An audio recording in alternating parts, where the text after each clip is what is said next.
So in the overview video, I mentioned being able to use a secondary display.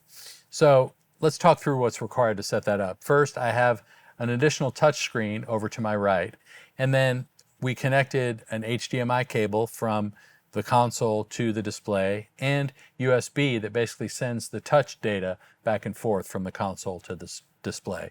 So in order to do that, you need to go in the setup screen into the admin page, which takes you to Windows display settings, and you can set it all up there.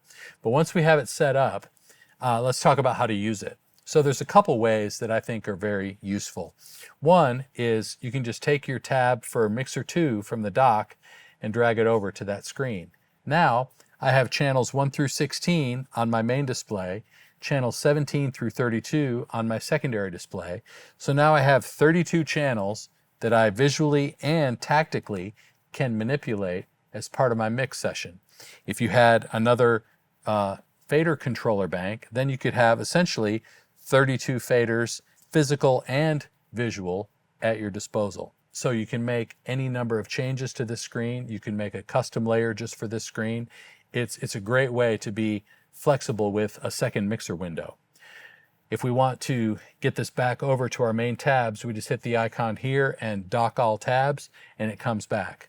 Now, another useful way to use the secondary screen is to take your channel tab over to that second screen. So now, any channel that I select, it changes to show the channel view of that channel on the screen. So if I'm mixing with my faders here and want to manipulate plugins here, I can have all my aux sends and everything visually displayed on screen 1.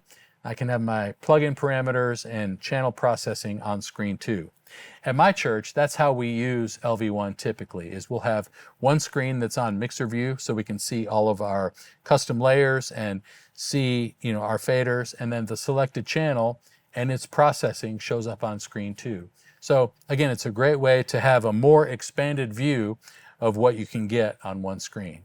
And again, if we want to go back to single screen, we just dock all tabs, and now we're back to the single screen mode. So I hope that's helpful. I think it's a great function of this desk. So again, we can have one additional screen, we can have 2 additional fader banks, we can have 3 additional servers. LV1 Classic is a super expandable and flexible system, and I think you're really going to enjoy all that it has to offer.